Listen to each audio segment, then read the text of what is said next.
Hello, everyone, and welcome to the deep dive into Dickens.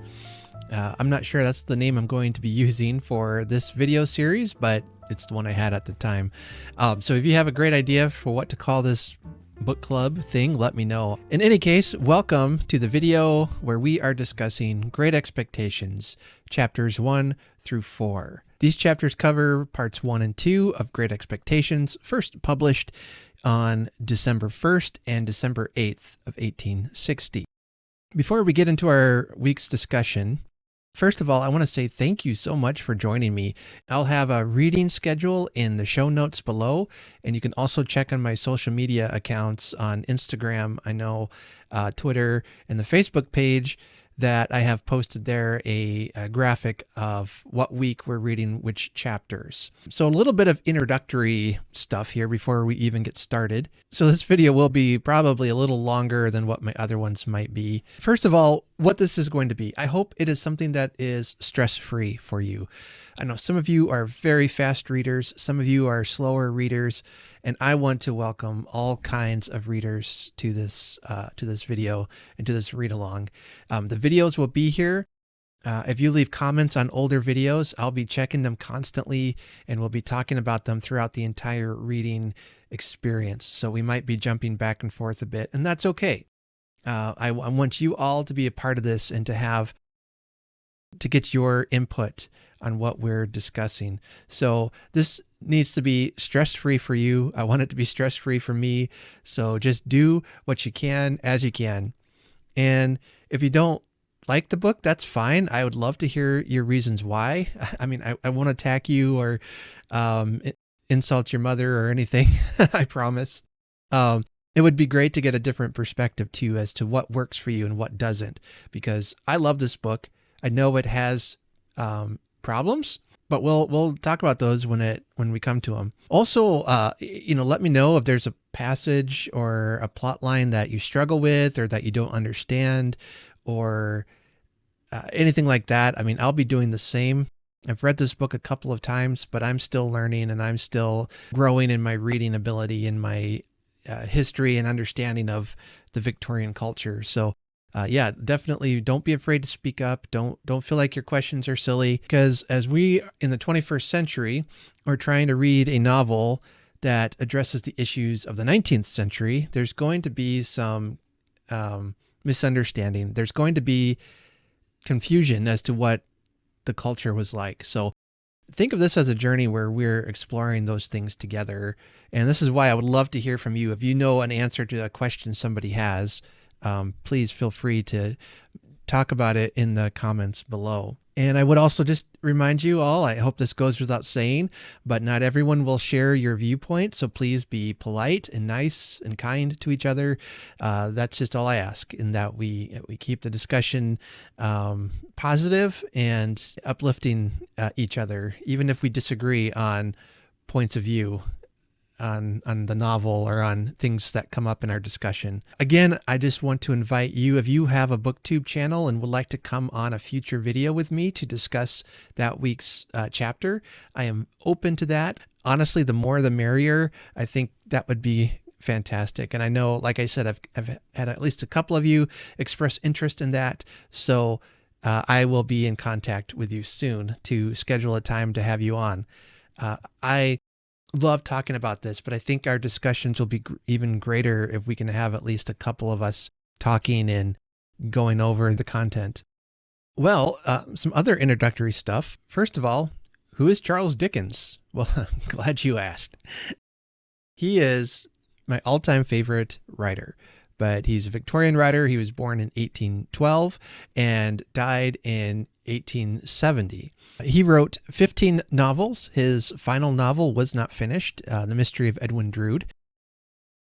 And I always say, if I had a time machine, the first thing I would do is go back in time to when Dickens lived and find out how he was going to end that novel. It's such a good novel with what portion we have of it, and it's a shame that he wasn't able to finish it. But we do have wonderful novels, beginning with The Pickwick Papers, first published in 1836, all the way down to his last completed novel, which is Our Mutual Friend, published in 1864. And then in 1870, he began The Mystery of Edwin Drood, but as I mentioned, he passed away before he could get that novel finished. He had published what many considered to be his greatest novel in 1849, David Copperfield, followed by Bleak House, Hard Times, and Little Dorrit, one of my favorites. And then in 1859, he wrote A Tale of Two Cities, a classic, a masterpiece. So many of his novels, if that was the only novel he wrote, I think would have been enough to make his name known. But he's churning out all of these masterpieces, especially towards the end of his life. I mean, just look at those books he's writing back to back. Little Dorrit, A Tale of Two Cities, Great Expectations, Our Mutual Friend, extremely classic Victorian novels that I feel like there at the end, he was at the peak of his writing ability.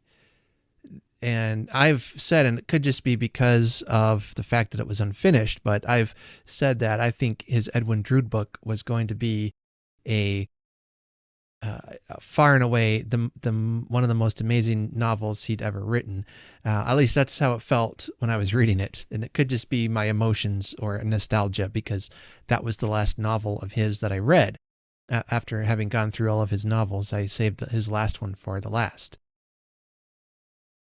And that made me sad that it was unfinished.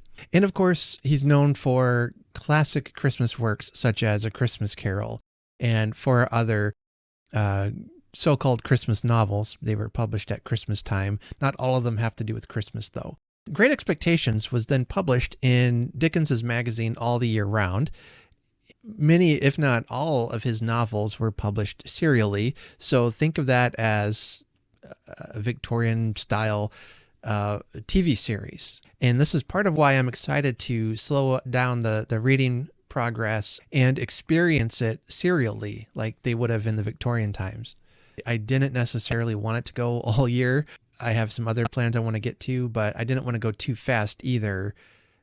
So I thought maybe doing 2 parts a week rather than 1 will give us a good feel for what that could be like. Okay, then it would be at this point of the show. If we had a guest on, I would introduce our guest and see their history with Dickens and everything. But since it's just me today, I want to give you my history with Dickens. And you might have been able to piece that together if you've watched any of my other booktube videos. But I first experienced Dickens as a child, watching A Christmas Carol and all the different versions of that were on TV. Mickey's Christmas Carol was one. The Alistair Sim version of Christmas Carol was another. And then as a teenager, I finally read the book on my own and absolutely loved it. I had tried reading Great Expectations, but I wasn't quite there yet. I really struggled with the language and the depth of writing. But I knew it was good writing. I just hadn't developed yet as a reader. And so it was later when I was in my early 20s, I had oral surgery. I had my wisdom teeth removed. And so I had a couple of days of bed rest to recover from that. And I happened to have Great Expectations, and I thought, well, it's time to read this thing. I had read A Tale of Two Cities with my wife. We've read that together, and that was so fun. And I was and that was maybe a year before that. So I thought, I want to read more Dickens. So I picked up Great Expectations because I loved opening chapters, the atmosphere he creates, the mystery that is set to start this book off.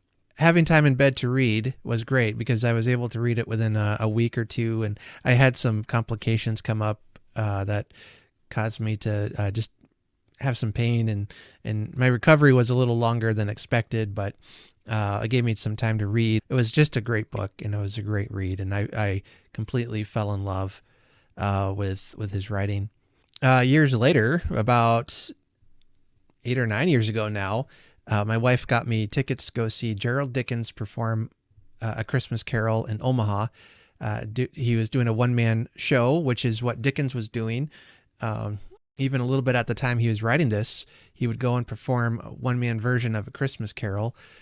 And I always tell her it was like throwing gasoline on a spark, you know, that I had always had this very strong interest in Charles Dickens, but then being able to see and to meet and to talk to a living relative of the man himself, I felt like I was touching history, you know. And it was after that I was gone after that.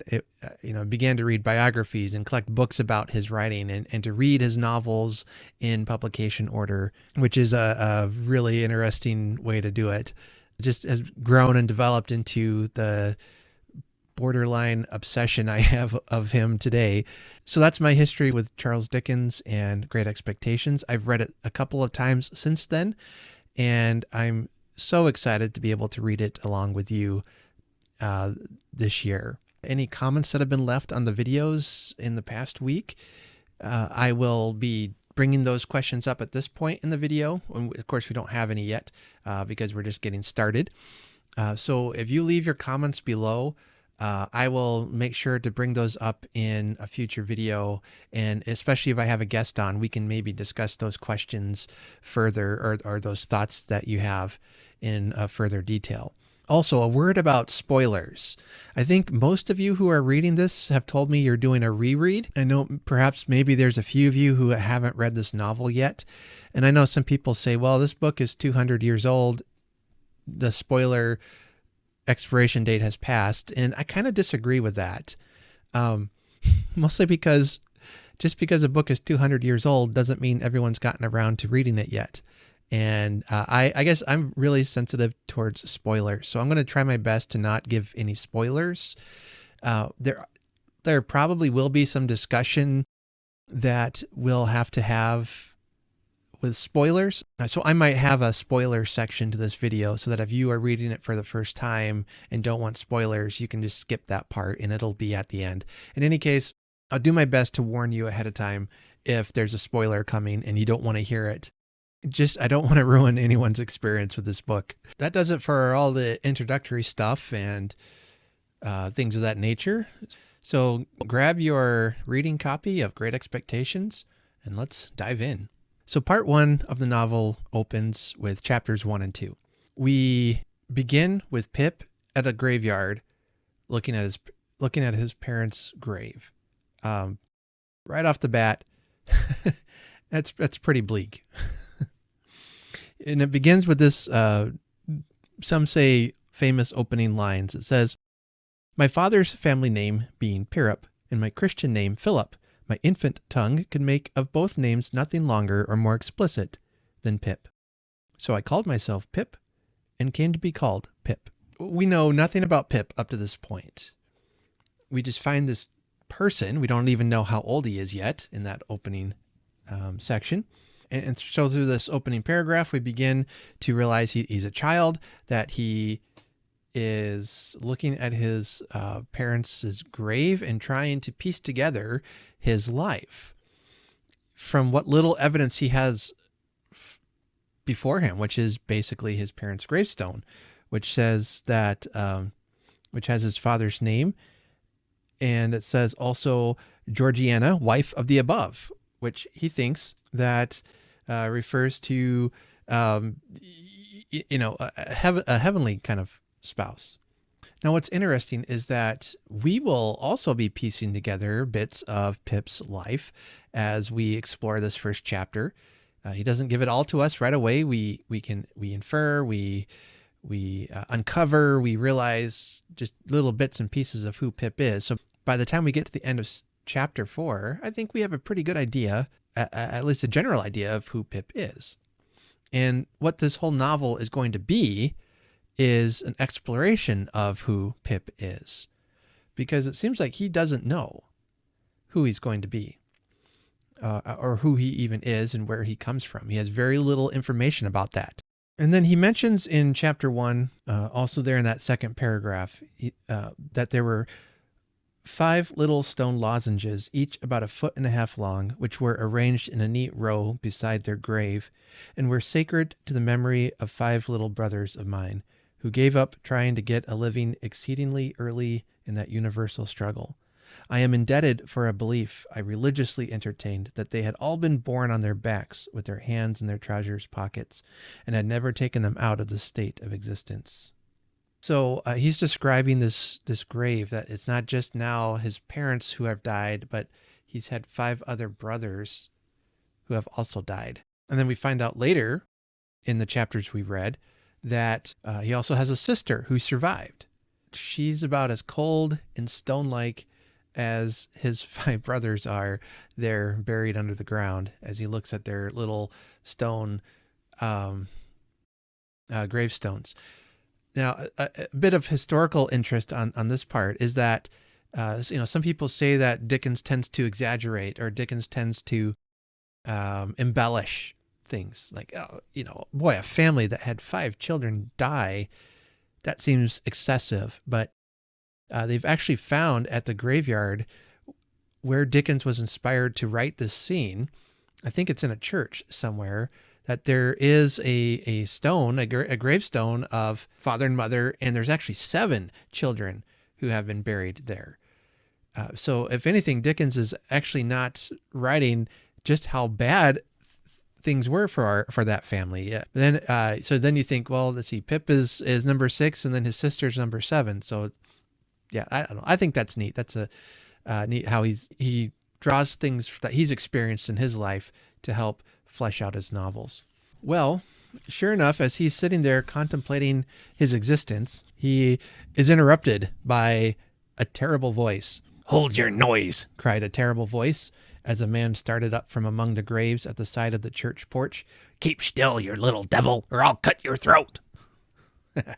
And up comes an escaped convict that has been hiding among the graves with Pip, and he grabs Pip and he's threatening him, and he's demanding food and assistance from Pip. So the convict asks Pip, "Where do you live?"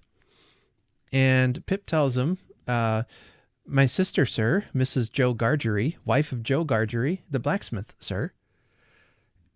So we're introduced to Pip's relatives, his sister, Mrs. Joe Gargery, and then Joe, the mister of the couple. More on them in a minute. But I like the line where this line here, it's the blacksmith, the convict speaks. He says, "Blacksmith, eh?" said he, and looked down at his leg. I don't know what I like about that. It's just like, you know what he's thinking. That he's got a shackle on his leg. Since he's a convict, maybe he broke the chain and ran. And now it's like, oh, a blacksmith, I'm chained. A blacksmith is going to get me out of this. I mean, we're already, what coincidences we've already started here on just by page 5, according to my edition. And things are already happening that are quite coincidental. But I like that. Just the blunt acknowledgement of, oh, blacksmith. And he looks at his leg and realizes, Pip could be in trouble here. So he wants him to get him some whittles and a file, some food and a file. Let me read you this paragraph, because I was just struck by this repeating phrase. Further down on page 5, on my page 5. So he grabs Pip, he hangs him upside down, and he starts shaking him. And he says, "You get me a file." He tilted me again. "And you get me whittles." He tilted me again. "You bring 'em both to me." He tilted me again. "Or I'll have your heart and liver out." He tilted me again. I was dreadfully frightened, and then it goes on. But I just like that constant repetition of he tilted me again, he tilted me again, he tilted me again. You get the sense of the unrelenting presence that this convict has on Pip. And so he makes a plan that basically he says, "You come back tomorrow. Don't bring the police with you. Bring me the food. Bring me the file. And if you tell anyone about me, there's another convict that I know of that will hunt you down and gut you like a fish." Okay. That's going to frighten any small child. So Pip promises he will do that. they take their part. The convict goes off into the distance. And I like this quote. It says, "As I saw him go, picking his way among the nettles and among the brambles that bound the green mounds, he looked in my young eyes as if he were eluding the hands of the dead people, stretching up cautiously out of their graves to get a twist upon his ankle and pull him in." Well, that's just beautiful imagery. So here's this convict who is walking among the dead, and it looks as if the dead were trying to reach up and pull him into the grave, and he's trying to escape that fate. That I always feel a little sorry for him, to be honest, at this moment. Also, what I want to point out is to keep in mind here as we read the story, the way Dickens writes this, that it is from the point of view of the elder Pip, and he's writing his reflection of what happened to his younger self from that first person point of view. So I hope I'm explaining that right, or that clearly. So you have older Pip writing about himself as if when he was younger and what his thoughts and impressions are. So you get perhaps the thoughts and impressions of young Pip, but you also get the thoughts and impression of older Pip. And there's a few times in these chapters that really sticks out, and I think that's part of what adds to the to the charm of this book. Is the narration. It's great narration. This chapter ends with Pip contemplating the marshes. It says in the final paragraph that the marshes were just a long black horizontal line then, as I stopped to look after him, the convict, as he's walking off. And the river was just another horizontal line, not nearly so broad nor yet so black. And the sky was just a row of long, angry red lines and dense black lines intermixed. On the edge of the river I could faintly make out the only two black things in all the prospect that seemed to be standing upright. One of these was the beacon by which the sailors steered, like an unhooped cask upon a pole, an ugly thing when you were near it. And the other a gibbet with some chains hanging to it, which had once held a pirate. The man was limping on towards the latter, as if he were the pirate come to life, and come down, and going back to hook himself up again. It gave me a terrible turn when I thought so, and as I saw the cattle lifting their heads to gaze after him, I wondered whether they thought so too. I looked all around for the horrible young man, and could see no signs of him. But now I was frightened again, and ran home without stopping. Again, Pip is in fear. He's in fear of this horrible young man that the convict told him would come and hunt him down if he told anyone. I love the beautiful description of the marshes there at sunset. And that imagery again of the convict. It's like he's returning to the grave. He's returning to death, to imprisonment, even though he has escaped. So chapter 1, how much do we learn about Pip? Not a terrible lot. He's a young child, an orphan. His siblings are dead except for his sister, whom he lives with. And then his brother-in-law, Joe, who's a blacksmith. Now he's been given this task. Go home, steal food, steal a file, bring it back to me. Chapter 2 introduces us to Mrs. Joe Gargery, who is 20 years older than Pip was, and it says, and had established a great reputation with herself and the neighbors because she brought me up by hand. So as we read this chapter, we come to realize that it is a very abusive, neglectful, perhaps, relationship. I'm again getting some Harry Potter vibes where, I think of her as the Dursleys, who were given Harry and they didn't really want him, but they had to take him in anyway. We don't really get her name. I don't think we ever get her name. She's always referred to as Mrs. Joe or Mrs. Joe Gargery, but we get nothing about her name. At least I don't think so. I haven't read ahead, and so I'm going to be open. I'm going to be looking for that as we read to make sure of that, but I'm pretty sure we don't get her name at all. Let's read this description of Mrs. Joe because I think I think it's kind of funny. It says, having at that time to find out for myself what the expression meant, to be brought up by hand, and knowing her to have a hard and heavy hand, and to be much in the habit of laying in upon her husband as well as upon me, I supposed that Jo Gargery and I were both brought up by hand. She was not a good-looking woman, my sister, and I had a general impression that she must have made Jo Gargery marry her by hand. Jo was a fair man, with curls of flaxen hair on each side of his smooth face, and with eyes of such a very undecided blue that they seemed to have somehow got mixed with their own whites. He was a mild, good-natured, sweet-tempered, easy-going, foolish, dear fellow, a sort of Hercules in strength, and also in weakness.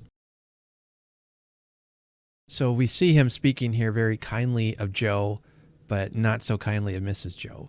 And I laugh because it says that, that idea of being brought up by hand, of corporal punishment, of spanking, of smacking, of slapping, whatever, what have you, and that she must have married Jo by hand and raised both him and Pip by hand. It sounds like they're both miserable. We get more description. He says, my sister, Mrs. Jo, with black hair and eyes, had such a prevailing redness of skin that I sometimes used to wonder whether it was possible she washed herself with a nutmeg grater instead of soap.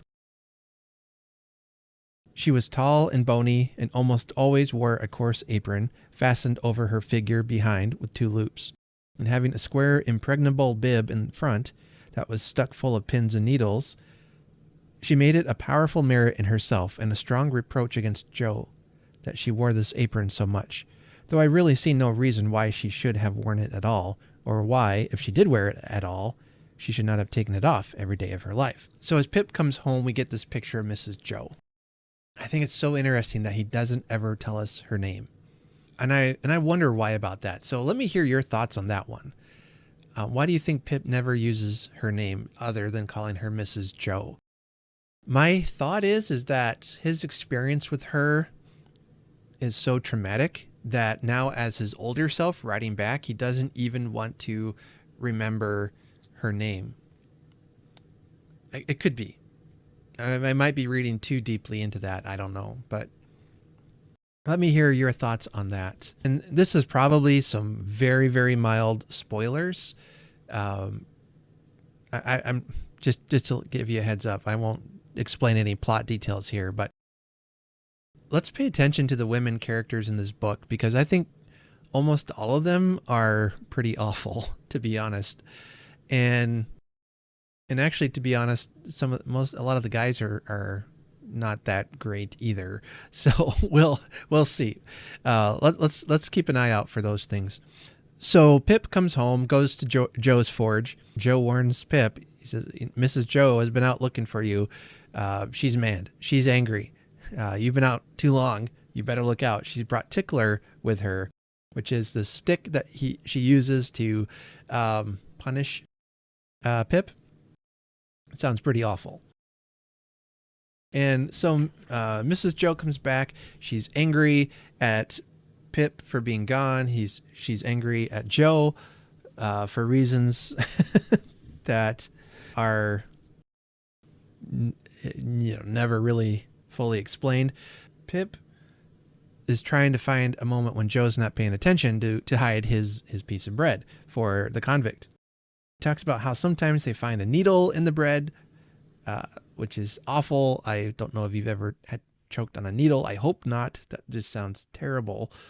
And of course, the whole time she's giving them a guilt trip about having to feed them and having to take care of them. When Jo is momentarily distracted, Pip is able to slide the bread and butter into his pocket or down his pant leg. And Jo wonders that Pip just swallowed the thing whole and thinks he's going to choke, which causes Mrs. Jo to be angry again. On my page 12, up at the top paragraph, it says, by this time, my sister was quite desperate, so she pounced on Jo and taking him by the 2 whiskers, I think like mutton chops maybe, knocked his head for a little while against the wall behind him. while I sat in the corner looking guiltily on. So as Joe is expressing concern for how quickly Pip appeared to eat the bread, this angers Mrs. Joe because of what they're talking about. And she grabs Joe's head and is like banging it against the wall. And she says, now perhaps you'll mention what's the matter, said my sister, out of breath. You staring great stuck pig. Joe looked at her in a helpless way, then took a helpless bite and looked at me again. At this point, I wrote in the margin of my book, how and why did these two get married? What in the world? She's angry, she's bitter, she's abusive, she's verbally, physically abusive to her husband as well as to Pip. How did they, that's an origin story I don't know if I really want, to be honest. But at this point I'm wondering, how did that happen? He goes on and says, you know, Pip, said Joe solemnly with his last bite in his cheek and speaking in a confidential voice as if we two were quite alone, you and me is always friends, and I'd be the last to tell upon you any time. But he moved his chair and looked about the floor between us and then again at me, such a most uncommon bolt as that. He's talking about how quickly he's followed, and Joe's expressing concern. He's like, don't eat so fast. Don't eat so quickly. But look at what he says. You and me is always friends. That's a theme. Friendship is the theme of this book. That similar kind of phrase is going to be popping up again and again throughout the book. And sometimes it's going to make you laugh. Sometimes it's going to make you cry. So let's keep that in our minds as we read forward. And so then his sister's angry that he's been bolting food, just chewing it down. And she threatens to give him tar water, which is an infusion of tar in water, and it's used medicinally. I did some reading about this, and tar water was actually used in medieval times, I think it said, as a medication to revive your spirits. It sounds awful. In Victorian time, considered it to be quackery and used more as a punishment than medicine. We get some more detail about Pip's life. We find out that it is Christmas Eve and that he had to stir the Christmas pudding for the next day. As they're going about their Christmas Eve tradition of mournfully stirring the Christmas pudding, they hear guns going off in the distance. Joe says a convict must have escaped. Or Pip asked Joe, what's a convict? Joe put his mouth into the forms of returning such a highly elaborate answer that I can make out nothing of it but the single word, Pip. But then Joe explains that they are firing a warning because a convict escaped. But that got me thinking, does Joe think of Pip as a convict? Does Joe think of Pip as imprisoned, perhaps by Mrs. Joe? Does he think of himself as a convict, imprisoned by Mrs. Joe? Another phrase that kind of brings this out, he says, she is telling him about convicts and she's getting frustrated by his questions and by his curiosity. And she says, people are put into the hulks, the ships, the prison ships, because they murder and because they rob and forge and do all sorts of bad. And they always begin by asking questions. Now you get along to bed. Mrs. Joe, as perhaps a frustrated parent has said, anything to get their kids to go to bed and quit asking questions. Mrs. Joe, everyone, a lovely, charming lady, if there ever was one. But these words have an impact on Pip. He says, I felt fearfully sensible of the great convenience that the hulks were handy for me. I was clearly on my way there. I had begun by asking questions, and I was going to rob Mrs. Joe. So does Pip think he's a prisoner? Well, he thinks he's deserving of it because, boy, maybe Mrs. Joe is right. I started asking questions. Now I'm going to rob her. I'm lying. I'm destined for prison. What a terrible thought for a young child. And we see that it impacts even his sleep. He says, if I slept at all that night, it was only to imagine myself drifting down the river on a strong spring tide to the hulks, a ghostly pirate calling out to me through a speaking trumpet as I passed the gibbet station, that I had better come ashore and be hanged there at once and not put it off. I was afraid to sleep, even if I had been inclined, for I knew that at the first faint dawn of morning I must rob the pantry. There was no doing it in the night, for there was no getting a light by easy friction then. To have got one, I must have struck it out of flint and steel and made a noise like the very pirate himself, rattling his chain. And then you see that his conscience begins to weigh on him. He begins to feel guilty.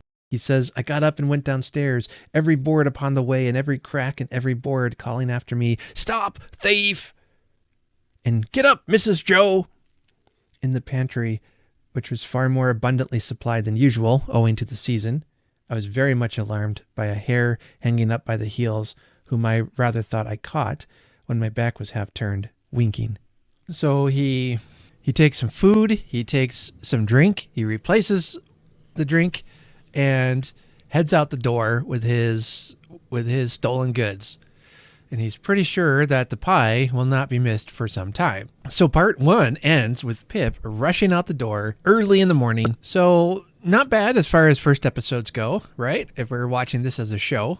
So I have questions. Who is this convict? Why was he hiding? What's going to happen to Pip when he goes back and meets the convict again? Some of the themes I want us to pick out are themes of identity. Who am I? Pip begins with that question. Who am I? Who is the identity of the convict? Does he matter in the story overall? The identity of Mrs. Joe. We never get her name. Who is she? Why is she the way she is? Who will Pip become? We'll see if these following chapters will reveal that information to us. If you have any questions or thoughts or want to pick out themes from the first part, let me know in the comments below. The other one is also the theme of friendship. That leads us to chapters 3 and 4 of part 2 that were released on December 8th, 1860. We find him returning to the graveyard. There's so much I would love to point out. These videos are going to be long if I am not careful. Second paragraph of chapter 3. It says, the mist was heavier yet when I got out upon the marshes, so that instead of my running at everything, everything seemed to run at me. This was very disagreeable to a guilty mind. We again get an insight into his guilt, into his troubled conscience. He feels like things and shapes and the mist itself is lunging out at him. And what a vivid description there. He, again, personifies inanimate objects like the gates and dikes and banks that come bursting through the mist, and they're crying out, as he says, a boy with somebody else's pork pie, stop him! The cattle came upon me with like suddenness, staring out of their eyes and steaming out of their nostrils. Hello, young thief! One black ox with a white cravat on, who even had to my awakened conscience something of a clerical air, fixed me so obstinately with his eyes, and moved his blunt head round in such an accusatory manner as I moved round, that I blubbered out to him, I couldn't help it, sir. It wasn't for myself. I took it. You see how his guilt is weighing on him, that he even sees his cow, and it imagines him of I think the clerical air is a reference to like a priest or someone from the church. He's just guilty. He feels guilty. It goes on in the third paragraph of chapter 3. He says, all this time I was getting on towards the river, but however fast I went, I couldn't warm my feet, to which the damp cold seemed riveted, as the iron was riveted to the leg of the man I was running to meet. So he sees himself riveted to the ground in much the same way the convict was riveted. In some ways, will not Pip be riveted to this convict? You will see his thoughts continuing to go back to the convict, especially during these opening chapters. And then, of course, later on in chapters to come. It's like these two characters, their lives are separate, but now they've met together. And I almost see him as being riveted together, Pip and this convict. So as he's running to find his convict, he meets a man who he thought was the convict. And it turns out it was somebody else. He gets scared, thinks it's the young man that the convict warned him about, and went running off. He did find his own convict and emptied out his pockets. And it's described as he's eating the food that he eats it hurriedly and hungrily like a dog. He's lost all kind of appearance and actions of a man, of a person. Pip expresses concern for the convict's health, thinks that the convict has a fever and chills, and he expresses some concern with him. As he's eating and chatting with Pip, the convict asks, "Did anyone follow you? Did you bring anyone from the police?" And Pip says no. Now listen to what he says here. "Well," said he, "I believe you. You'd be but a fierce young hound indeed if at your time of life you could help to hunt a wretched varmint, hunted as near death and dunghill as this poor wretched varmint is." Something clicked in his throat as if he had works in him like a clock and was going to strike, and he smeared his ragged rough sleeve over his eyes. I'm going to put a big old pin in that one. Okay. Is there something more going on with this convict?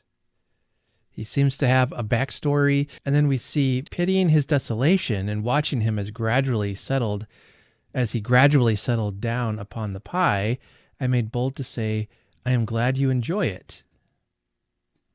And, the convict was like, "What?" And he says, "I said I was glad you enjoyed it." Pip is being earnest, and he's being good here. I think he's being genuine. He is showing pity. It could be because I'm reading The Lord of the Rings right now. I'm listening to it on audiobook. So the term pity pops up. I'm reminded of that discussion between Gandalf and Frodo when they're talking about Gollum. And he says of Gollum that Frodo says it's a pity that Bilbo didn't kill him. And Gandalf said, no, in fact, it was pity that stayed Bilbo's hand. And Gandalf wonders if maybe that in the end won't make all the difference. So, yeah, let's just think about that. Let's think about that. Yeah. So Pip's pity, he's treating this convict as a person. He's talking to him. He's feeding him. He is inquiring after whether or not he's enjoying his meal. He is showing grace and humanity towards this convict. Who knows why he's been arrested? We don't know why. We don't know what he's done. We don't know who he is. All Pip knows, he's scared, partly, but Pip is treating this convict like a person. In their discussion, Pip brings up how he saw the young man whom the convict warned him about, and that really frightens the convict. He is startled to hear that there was, in fact, somebody else out with him. When he realizes who it is, it's obviously somebody that means something to this convict, because he desperately grabs the file and begins to hack away at the irons on his leg to try to free himself. And the chapter ends with Pip leaving, hearing the sounds of the file on the iron in the distance. Now we get to chapter 4. Have you ever done something wrong and you're just sure somebody's going to catch you at it? His conscience is so tender right now and so alert. Chapter 4 begins with, "I fully expected to find a constable in the kitchen waiting to take me up. But not only was there no constable there, but no discovery had yet been made of the robbery." So it's Christmas morning now, remember. Pip's gone early morning. He comes back. Mrs. Joe's awake, and she greets him by saying, "And where the deuce have you been? Where have you been?" And so Pip has to lie. So in his mind, sin upon sin upon sin is happening, and there's only so much his conscience is going to be able to take. And he said he's been down to hear the carols. Went to church, listened to the carols being sung there. And Mrs. Joe said, "Oh, well, you might have done worse," which, okay. Nice. But then here's where the guilt trip, the manipulation, the emotional abuse comes in. And then she says, perhaps if I weren't a blacksmith's wife, and, what's the same thing, a slave with her apron never off, I should have been to hear the carols, said Mrs. Joe. I'm rather partial to carols myself, and that's the best of reasons for my never hearing any. So she compares herself to a slave, which is gross, basically saying, well, I'm glad you got to enjoy that. And if I didn't have to stay here in the kitchen all day preparing for our Christmas dinner, I could have gone to do that too. But since I like to do it, it never happens. I never get to do what I like to do. A real piece of work she is. I wonder again, what is her backstory? Why is she the way she is? Maybe there's an explanation for it and I'm treating her harshly. I don't know. When Pip meets up with Joe again, they have this secret signal to let each other know if Mrs. Joe is ever cross, and they cross their fingers. And he said sometimes that would be her normal state, that he says Joe and I would often for weeks together be, as to our fingers, like monumental crusaders as to their legs. So crusaders in their Christian burial would be buried with their legs crossed, and that would show that they died in the Christian faith. Which I think says a lot about how older Pip is looking back at younger Pip and Joe and his opinion of what they were doing there. Maybe they were thinking that they were martyrs, that they were being persecuted and killed for I don't know what. I don't know. I just think that's a funny way of describing that. So they sit down for Christmas dinner. We get some more information about Mrs. Joe on my page 23. It's a couple paragraphs in yet. And it says, Mrs. Joe was a very clean housekeeper, but had an exquisite art of making her cleanliness more uncomfortable and unacceptable than dirt itself. Cleanliness is next to godliness, and some people do the same by their religion. My sister, having so much to do, was going to church vicariously. That is to say, Joe and I were going. In his work clothes, Joe was a well-knit, characteristic-looking blacksmith. In his holiday clothes, he was more like a scarecrow in good circumstances than anything else. So, let's see. Whoa, a lot to unpack here. She was such a fastidious housekeeper and obsessed over cleaning so much that to others, her state of trying to keep things clean is as distasteful as being in a messy house, which is really strange. I think that's what he was saying there. That's interesting. Now she is sending Joe and Pip to church. And I like how Pip says, Joe is comfortable in his working clothes. He just looks right. But in his holiday clothes, he looks like a scarecrow in good circumstances more than anything else. It says, on the present festive occasion, he emerged from his room when the blithe bells were going, the picture of misery in a full suit of Sunday penitentials.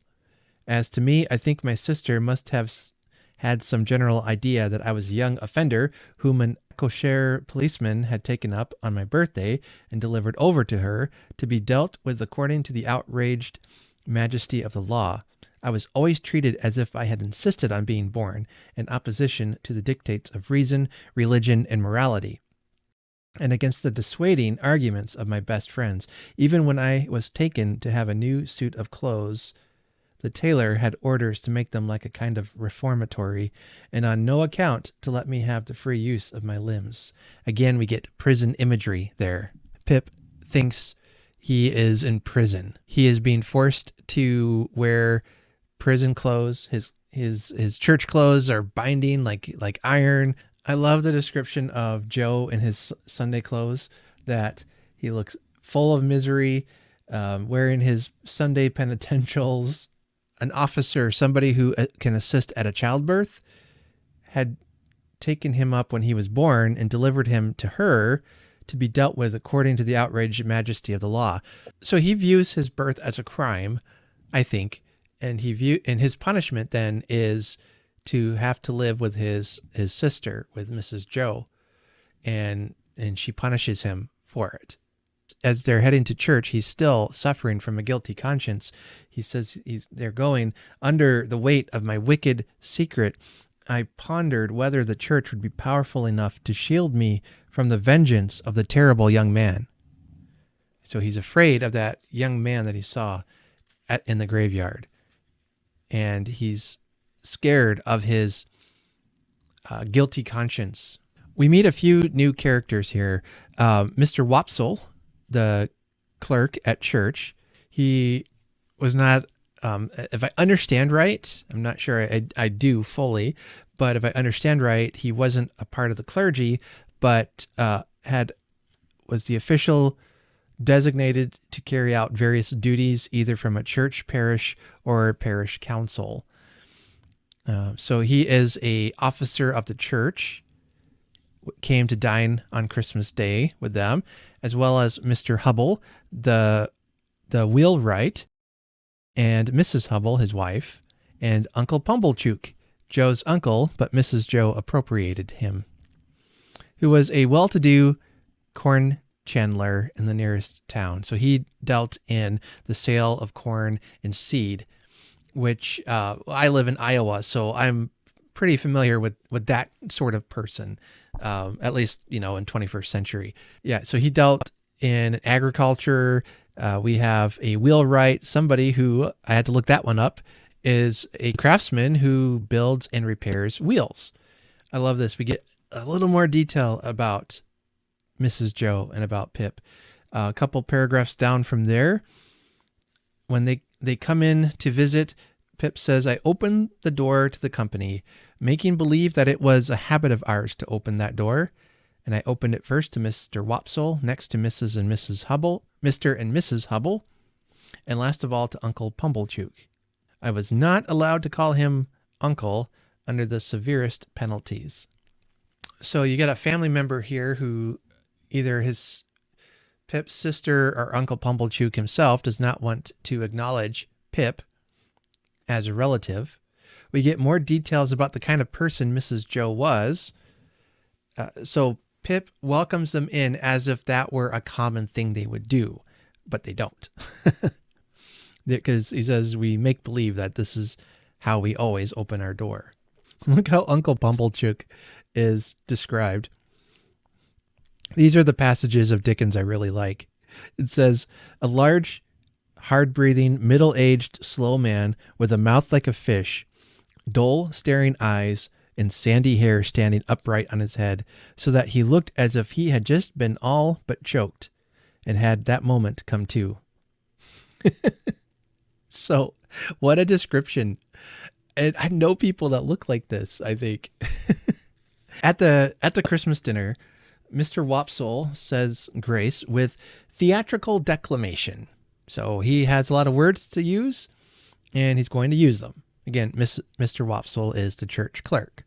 And he prays that he references Hamlet, which Shakespeare, boy, this has been one of those very flowery, elegant, elaborate prayers meant to impress rather than to actually do any good. And he ends with the prayer by asking that we might be truly grateful. Another quote I love, it says, upon which my sister fixed me with her eye and said in a low, reproachful voice, do you hear that? Be grateful. Have you ever been in church and maybe the pastor or the priest is saying something that maybe your parents or your spouse really wants you to pay attention to, and you're elbowing them like, hey, you better pay attention to this. You need to hear this. That's kind of what's happening here. So as they are eating, Mr. Wopsle reviews the sermon, and they start talking about morals and how the young people's morals are in decline and all that. And this comes this wonderfully witty line. If you can find it there, it says, As he's talking about the text of the sermon, it says, Mr. Wopsle says, "True, sir, many a moral for the young," returned Mr. Wopsle, and I knew he was going to lug me in before he said it. "Might be deduced from that text." Mr. Wopsle is saying that young people can figure out a good morality from the text. And he's very pointedly thinking of Pip. And then that line, it's in parentheses, at least in my version, and it says, "You listen to this," said my sister to me, in a severe parentheses. Joe gave me some more gravy. All right, two things about these lines. I love that Dickens describes what she says as being in a severe parentheses, and then he puts it in a parentheses. And I don't know why, but that just delights me. And then now this phrase, Joe gave me some more gravy. To understand that, let's go back up a paragraph to a couple paragraphs up. It says that Joe always aided and comforted me when he could, in some way of his own, and he always did so at dinner time by giving me gravy if there were any. There being plenty of gravy today, Joe spooned into my plate at this point about half a pint. So they're basically taking the sermon, using it to pick on Pip, to remind Pip, they're beating him over the head with this biblical morality. Pip says that Joe often made him feel better. And at dinner, one of the ways that he would use to help Pip feel better, to comfort Pip, is by giving him gravy. And here he sees him being picked on. So in his very quiet way, he gives Pip a lot of gravy to let Pip know that, hey, I'm on your side. I recognize what they're doing. I'm trying to comfort you, and he's using food to do it. And I don't know, I love gravy. So if you want to comfort me by putting gravy on my Christmas dinner, go for it. I will be a happy recipient of that. And so now when his sister, in a severe parentheses, tells him, "You better be paying attention to these guys," says, "Joe gave me some more gravy." They go on talking about the gluttony of swine is put before us as an example to the young. I thought this pretty well in him, who had been praising up the pork for being so plump and juicy. What is detestable in a pig is more detestable in a boy. Or a girl, suggested Mr. Hubble. Of course, or girl, Mr. Hubble, assented Mr. Wopsle, rather irritably, but there is no girl present. Very pointedly talking about Pip. Besides, said Mr. Pumblechook, turning sharp on me, think what you've got to be grateful for. If you'd been born a squeaker, maybe like somebody who complained a lot, somebody who made noise like a pig, which Mrs. Joe says he was, if ever a child was, said my sister most emphatically. Joe gave me some more gravy. So there's more comfort coming from Joe. Pip continues to be ridiculed and preached at by these people at the table, and Joe offered me more gravy, which I was afraid to take. I've had so much already. They're already picking on me for all these things. Now they're going to call me a glutton. Finally comes the time when they are going to have the brandy, and Pip had stolen some brandy and replaced it with water, or diluted what was left with water. Or, as we find out, what he thought was water turned out to be tar water, and Mr. Pumblechook took a big old mouthful and had himself a proper choke. And I love the play on words there. It says that with an appalling, spasmodic whooping cough dance and rushing out at the door, he then became visible through the window, violently plunging and expectorating, making the most hideous faces and apparently out of his mind. So I think he went outside and lost his lunch, and not in a dignified, gentlemanly way either. It was about as loud and noisy, chaotic and dramatic as you could imagine. He comes back in and explains what happened, that somehow tar water got into the brandy bottle. How did that happen? Pip says, I had filled up the bottle from the tar water jug. He realizes his mistake. I knew he would be worse and worse by and by. I moved the table like a medium of the present day by the vigor of my unseen hold upon it. So he's so nervous. He's holding the table, and he's referring to those references like a medium who would move the table and say it was a spirit. He's holding onto the table. He's shaking with fear. Mrs. Joe can't understand how tar water got into the brandy bottle. After being given gin and water to help calm his stomach, it was time for the pie. And Pip says, I foresaw what was coming, and I felt that this time I really was gone. Up to this moment, he had been able to escape being found out what he did. But now his sister is saying, you must taste it, to Mr. Pumblechook. This is the prize, the big dessert, that it would be a perfect pairing to the present that Mr. Pumblechook brought of some wine or whatever drink it was that he brought. Must they? And you get some internal monologue from Pip here. Must they? Let them not hope to taste it. You must know, said my sister, rising. It's a pie, a savory pork pie. Whoa. Yeah, Pip's in trouble. There's no way you can explain that away, that it's gone. It's not there. And I think Pip knows who she's going to blame. And so his sister goes to get it. She's taking some time. Mr. Pumblechook is playing with his knife. He hears Mr. Hubble talking about pork pie, and he hears Joe telling him, you're going to have some, Pip. This is great. Again, a great treat coming.